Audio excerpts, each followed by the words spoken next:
Military veteran and adult performer, now turned convicted killer, just sentenced to 22.5 years in federal prison for the murder of a local man in the Cuyahoga Valley National Park. Yeah, she blamed the killing on PTSD from past sex assaults.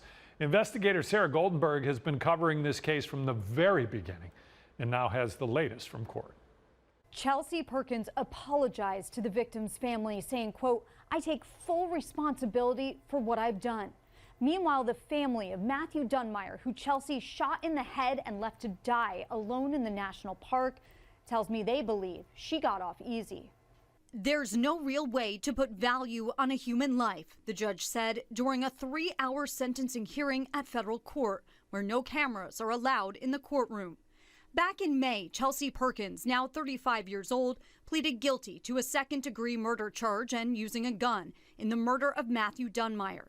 She faced 20 to 25 years in prison, the judge ultimately landing on a sentence in the middle. On Tuesday, family flew in from out of state for the killer and the victim. Perkins smiled at her sister and made a heart sign with her hands during proceedings. Perkins, a mother of young children who also ran an OnlyFans account, admitted to traveling from Virginia to meet the victim, Matthew Dunmire, in March 2021 before killing him and trying to cover up her tracks.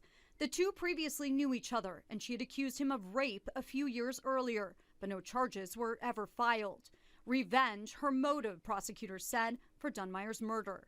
Investigators found Dunmire and Perkins spent the night together at an Airbnb in Cleveland before he was found murdered near a cemetery in Valley View, making this a federal case.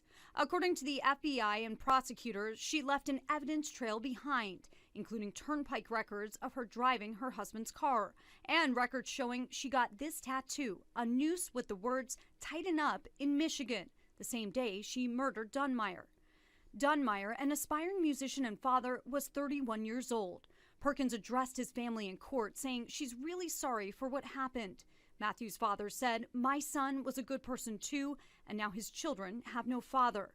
Before he read his sentence, Judge Solomon Oliver Jr. said she creates some trauma on herself because of her trauma, and she wasn't living a lifestyle conducive to being a good mother. That's just a fact. The defense team told me, quote, "We respect the court's decision and the compassion shown to Chelsea."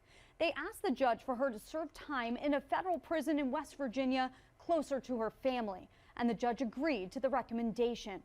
With time served, Perkins will be in her early 50s when she gets out.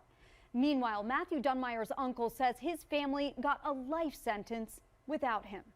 Sarah Goldenberg, 19 News.